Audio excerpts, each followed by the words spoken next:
So I just got a question from a coach asking about resentments.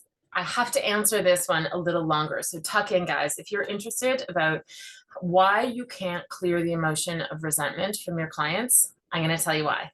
Resentment is not anger. It feels like anger. It usually acts like anger, but it's actually in the jealous family. It means that there's something going on inside of you that is causing you to feel jealous, envious of somebody else's behavior.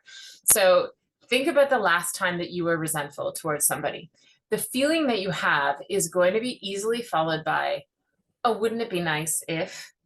And it's going to be some form of like, oh, wouldn't it be nice to just be so selfish that you can focus only on what you need and forget everybody else? Or, oh, wouldn't it be nice just to kick your feet up and, sit there and relax and enjoy your afternoon, even though there's this and this and this going on? It's always framed in some kind of, wouldn't it be nice if, wouldn't it be nice to? And what that means is there's a part of you that has some sort of deep yearning. And I'm talking about the kind of yearning that is like, it's not the behavior itself. You're probably a free person if you're listening to this. You have the ability to sit down and put your feet up. You could just decide to make it all about you. But here's the thing, you're not going to, right? Because if you did the behavior that you're feeling resentful toward, it would cause you to be in violation with some value that you hold at a really high, really substantial, significant level. And so this is the recipe for resentment. So ultimately what's going on is this. If you're a coach working with people around resentment, don't even bother to try and clear it. It's not going to go away. What you have to do is you have to resolve this conflict that's happening inside of them. So let's take the example of somebody who's really, really selfish. So somebody does some action or behavior that's selfish and they do it repeatedly, and I start to feel this deep resentment toward them. Like I get so frustrated because they're always acting this way. Now, there is deep down inside of me a actual rejection of the behavior. Like I don't like it, or I certainly don't like it in this context at this time, whatever the parameters are. However, there is a yearning inside of me, and the yearning sounds like, I wish I could sometimes just stop caring what everybody else thinks, stop caring about everybody else, and just pay attention to what's best for me, what I want, what I need. So this deep yearning inside of you is to really prioritize your own needs, your own wants and desires. But the problem with the situation is that in this current context or situation, if you were to do that, if you were to act selfishly or put your needs ahead of others, it would violate a value of yours that may be something like to be really considerate.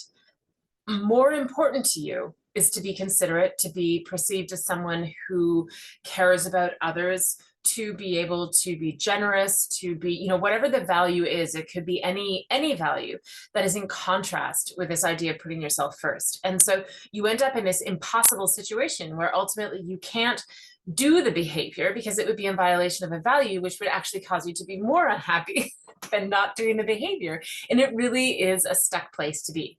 So whenever you feel, and if you're a coach working with your clients, whenever there's resentment present, you need to sort of have three columns: the behavior that they don't want to have, or certainly don't want to have in a certain situation, then the deep, deep yearning. And the deep, deep yearning is going to be very valid, guys. You're a human being. We all want times when we could just make it all about us, when we could ignore everybody else, because we're human beings and that's how we're wired. So that's the deep yearning. And then you look at the value that you want to uphold that's stopping you from being able to have what think you can't have this met and certainly don't want this behavior. And that third column of the value. And now what you need to do is you need to reconcile these two. So you look at, say the value is to be considerate, but the deep yearning is to put your own needs first. Guess what? That is absolutely something that you can have at once, right? You can both have your needs met and you can uphold the value of being considerate to others. It's just that when you see this other behavior, you think that it's in violation of that, and you think then that there's something that they're doing that you're never going to have or can't have. And the truth is, of course you can. You just need to be able to break it down this way. And then when you realize that these two parts, these two different sort of seemingly conflicting things, prioritizing your own needs sometimes, and holding up the value of being considerate to others sometimes, These two can coexist. And when you realize that and you recognize the behavior that you don't have any respect for, or you have disdain for, or you're feeling resentful towards, that has nothing to do with these two things. These two things you can do. And the next time you see this person doing that behavior, all you're going to feel this recognition of like, that's a choice I wouldn't make for myself. That's a behavior that I really don't approve of. That's something that but you're not going to feel resentful. You're probably still going to not like it, but I promise you that resentment is just going to dissolve. This is so helpful for yourself and for your clients.